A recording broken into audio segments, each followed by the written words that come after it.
This is the speaking mock test of the International English Language Testing System taking place online in Ross IELTS Academy. The candidate is Ginai. The candidate number is 01313458. The examiner is Luise Meinos, examiner number 443533. Good afternoon, my name is Luise. Would you please tell me your full name? Yes, my full name is Günay Nevzatov Kadirov, but please just call me by my first name, Günay. Okay, great. Thank you. Then let's get started with part 1. In the first part of the exam, I will ask you some personal questions. Let's talk about friends. How do you usually contact your friends? Well, I spend most of my time online in front of my PC, so I tend to usually just use applications such as Discord just to talk with them, and we usually play games, and yeah, that's the main way I communicate with my friends. Okay, so do you prefer to contact different people in different ways? Well, that's a tricky question. Uh, well, in school, I tend to be more contained to myself, I suppose. But when I'm online, I feel more comfortable, so I am more open and more energetic. So, And do you find it easy to keep in contact with friends and family? not really, since my main focus is always my friends, but my family side, since my family is so large, and it's hard to keep a track of them since I moved to Denmark a couple years ago, and most of my family remains back in my home country, so it is difficult to keep in contact with them. All right. Now let's talk about names. What do your friends call you? Well, my name is Günay, as I said, but here in Denmark, it is difficult for some of my friends to pronounce my name, and so they just tend to call me by a Danish name, Gunnar. All right. And did your family have a certain nickname that they called you when you were a child? Not particularly, but we have a family name that dates back a couple of generations, and they call us Ajunusla, which just basically means my grandfather's father went to Mecca. Okay. And how did your parents choose your name? It was actually my mother's brother who chose it. He came up with the name, which basically means sun and moon in Turkish. And he came up with it because the day I was born, there was a solar eclipse that day, so it kind of made sense. All right. Now let's move on to talk about hobbies. Do you have any hobbies?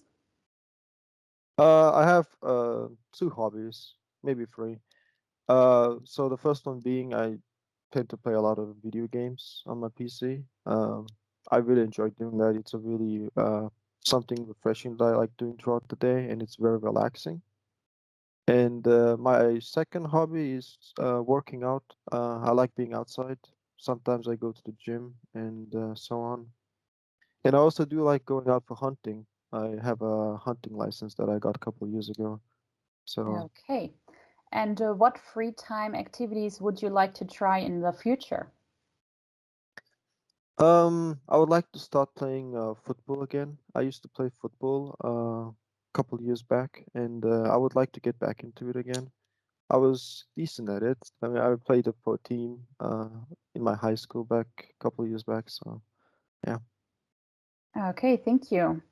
That's it for part 1 then. Now we can move on to part 2. Now in part 2, I will give you a card with a topic, and you will have to talk about the topic for 2 minutes. You have 1 minute to think about what you're going to say, and you may take some notes if you wish. Do you understand? Yes. Great. Then I can share my screen with you so you can see your cue card. Okay, can you see that card? Yes, I can see it. Okay, do you need me to make it bigger? No, this is fine. All right, great. Then your 1 minute of preparation starts now.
Okay, your 1 minute is over now. You may start speaking now.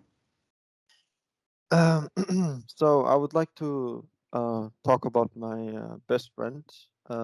His name is Mikkel. Um, and we met in when I attended boarding school in 2016. I was in the school for a year, and we kind of connected through some of the pilot classes we took together. And so after my school finished, well, we kind of lost contact with each other since we went our separate ways. And it was not a good moment for me since I was going through a lot of hardship back then. And anyway, back forward a couple of years, I'm going to high school, and then one day I saw him at the high school with some of my old friends, and we saw each other, and we hugged, and we were very happy, and we talked about things that we've done the things we've done since we lost contact, and he told me that he was going to start my high school as well, and after that, I went back to my class, and I had an exam during that day, so I had to really focus, and we didn't really have a lot of time to talk and catch up. Anyway, for a couple of 1 year or a couple of months, he started back in my school, and ever since then we've been again in contact with each other, and we still talk regularly every day. I mean, I'm gonna play with him later today, probably. Um, Also, I would like to say that we go out play a lot of football. Uh, we really enjoy doing Okay, that. thank you. That's your 2 minutes. All right. And then that's it for part 2 then. And now we can move on to part 3. Yes, So in part 2, you talked about an old friend that you got in contact with again. Now, in this part, I want to ask you some questions that are related to this topic. Do you like helping others? of course. Or it's how I've been brought up to be from my parents. And every time I see a homeless person or someone that really needs help, my heart really goes out to those people since they go through a lot of suffering and hardship every day. And I usually give them some money if I have spare change, or I buy them food or something that will help them throughout the day. Great. And how do you feel when you helped someone? It's probably one of the best feelings somebody can experience, really. Um, every time I've helped someone, it gives you some form of a dopamine boost in my brain, and it just makes me feel if I help one person one day, basically makes me happy for the rest of the week. That's great. Okay. And how do people usually help each other? It depends in what kind of help they're in need of. So let's say as I say, if somebody is homeless, I would help them with food or money. If somebody is in emotional hardship, then they probably need someone to talk to and explain their problems and what is wrong with them and things like that. It depends. All right. And how is online help different from real life help? Uh, well, there's no physical contact online, so in real life, for example, somebody it feels more natural or feels better to help someone in person than in online. There's since there's physical contact, and there's usually more emotions involved when it's physical compared to online. All right. Let's see. So, what are the differences between helping friends and helping family? Yeah, that's a tricky question. I don't really see a big difference between those two. Since some of my closest friends, I tend to see them as family as well. Um, so I don't really see a big difference. Yeah. not So really. have you helped any one of your friends lately in some way? I have actually one of my friends. I've helped him online. He needed to study for his. He had an English exam, and since he's from Turkey, the people living there, they don't tend to speak. They don't tend to be fluent in English, and so I helped him with some of the questions, and yeah. All right, great. Okay, so that would be it for part 3. This is the end of your test. You can now sit back and relax for a second. I will need 1 or 2 minutes to add up your score. I'll mute myself for that, and then I'll be right back with you. All right? Yeah. Okay, great.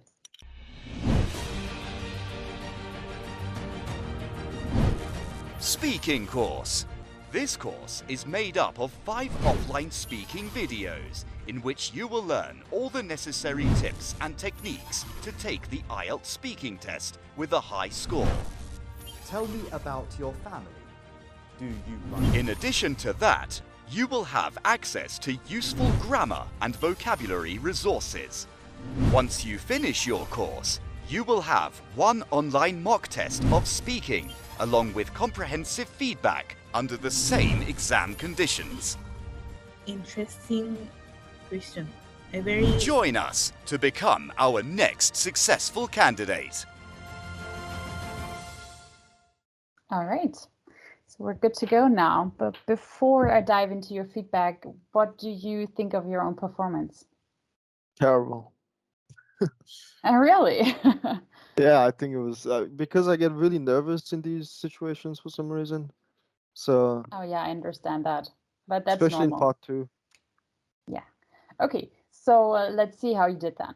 So before I talk about the criteria, I just want to give you a general idea of what each of the parts is about, and then how you did there, right? So as you know, the first one is mainly personal questions and short answers, right? So basically talking about yourself, no need to come up with a lot of stuff. I think you did great in this one. You gave nice, short, coherent answers. There's no need to talk more about those, right? It's just supposed to be about 3-4 sentences, depending on how much you say in one sentence, right? So keep them short, but you did fine there. Then part 2 is all about talking at length, covering the full 2 minutes, covering all the bullet points that you have, which you definitely did. You kept going. I think at some point, I kind of felt like you were running out of ideas, but you kept going anyways. So that was great there. Just make sure that you don't stop, right? Wait until the examiner interrupts you, because that's a good that's a good part. That means that you covered the full 2 minutes. Okay, and then part 3 is all about your coherent, nice, long answers, connecting your ideas. It's more of a discussion even with the examiner, right? Which you did great. So no worries there. Then let's look at the criteria now. So as you know, your first one is your fluency and coherence. Um, don't worry, it's fine. Really, don't worry about it. Okay, you My still have exam a is in little bit 2 of time. days. That's fine. Don't worry about it. Okay, so let's see how I did there. So I think you generally had nice discourse markers that you used, right? So you started sentences with anyway for a couple of years.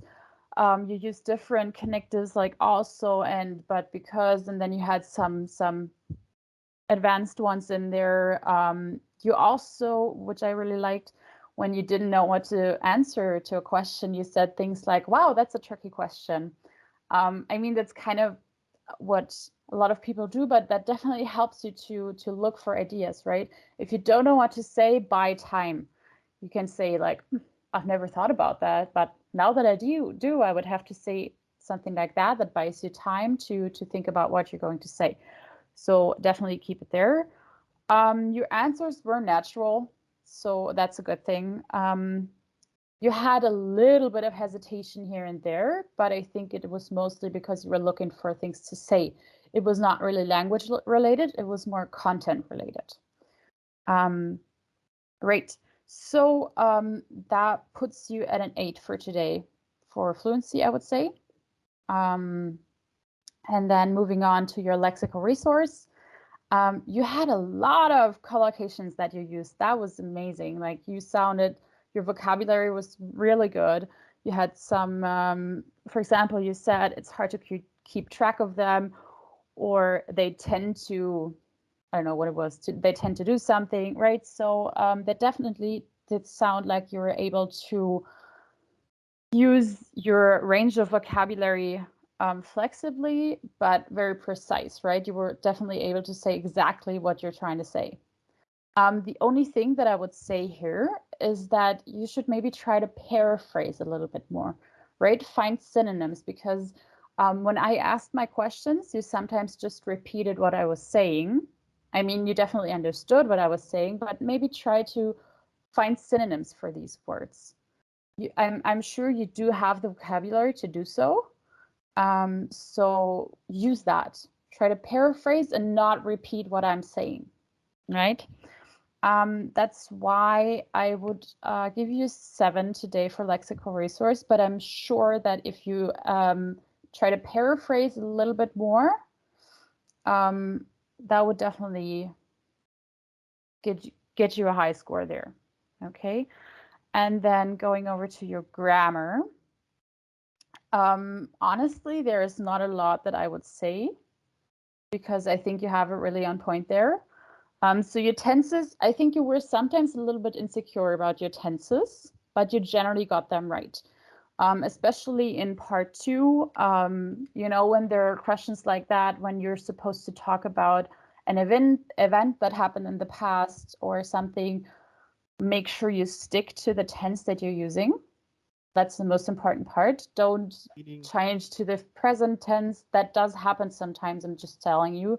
And be confident about it, you know. Stick to what you know, and then you're going to do good, right? You pretty much had a nice range of different kinds of structures that you used, right? You had some subordinate clauses there, you had some conditional clauses there that you used, and basically, well, you're definitely able to produce the majority of error-free sentences, which is great, right? There are just like these little things here and there that you need to pay attention to, like those typical mistakes, sometimes forgetting the plural S or a third person S, right? That happens sometimes, so pay attention to that, definitely.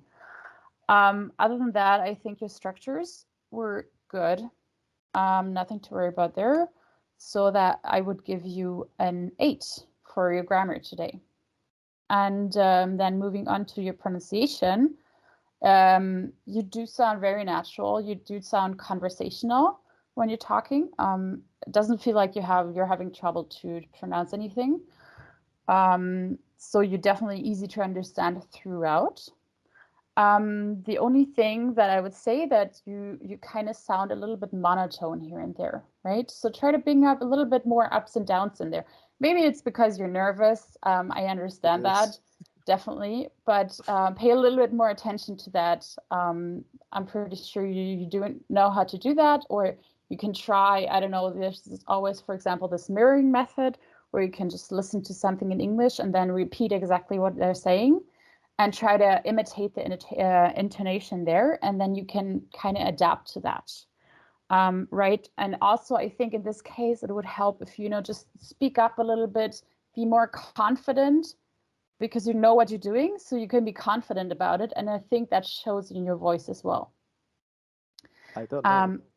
Okay, and then if you do notice that you're making some mistakes, maybe try to slow down here and there. So you're talking rather fast, which is normally okay because you know what you're doing, but maybe in the exam, try to slow down a little bit, take your time, and that's gonna get you through without major mistakes. Okay, and then one more thing that I noticed, you were talking very colloquial, right? And you were saying things like kinda, wanna, things like that. You should not do that in the IELTS exam, right? That's considered a mispronunciation. So pay attention to that. Try to say kind of or want to. I don't want to, right? Make sure you pronounce these words properly. Okay, Right. And then, you know, your intonation, bring more ups and downs in there, right? Especially at the ends of your sentences. Yeah. So overall, I would give you 7 for pronunciation. That would put you at a 7.5 in total for today.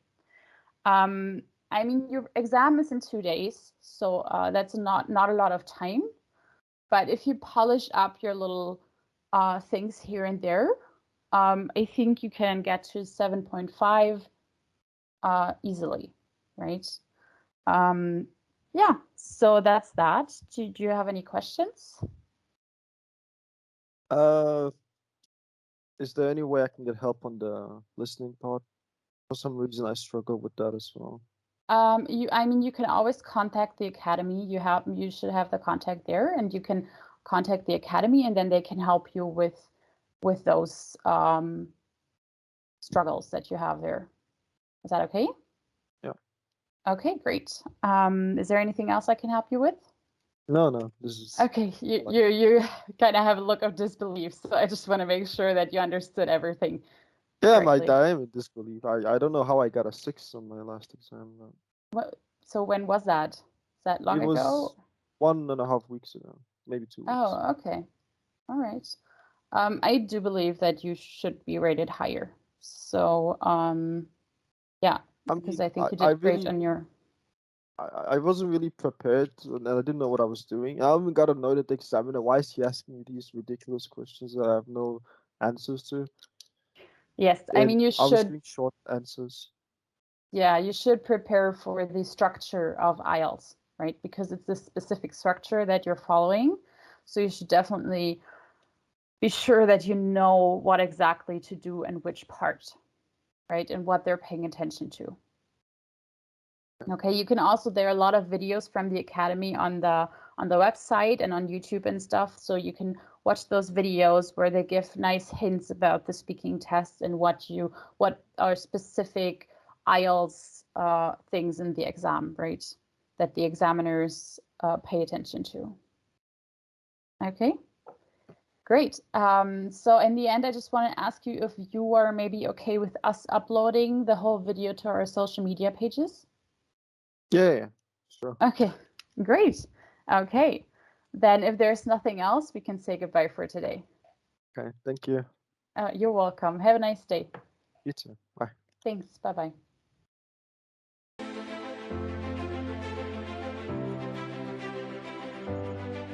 Silver and VIP. This package is comprised of the offline educational videos for the 4 skills, including listening, reading, writing, and speaking. In these videos, you will learn all the necessary techniques that you will need to apply for the IELTS exam. Apart from the educational videos, you will have full access to enormous resources to practice the strategies that you learn. Once you finish your course, you will have 2 and 4 online mock tests of speaking, along with comprehensive feedback under the same conditions in Silver and VIP courses, respectively. Also, you can send us your writings to be checked out and receive comprehensive feedback on those. You will also have 60 3-level British-based podcasts produced by the Academy, not only to help you improve your listening, but also to enhance your vocabulary range and pronunciation. In addition to all the mentioned resources, you will be provided with useful grammar and collocation files to get your target score with a better level of knowledge. Join us and become our next successful candidate.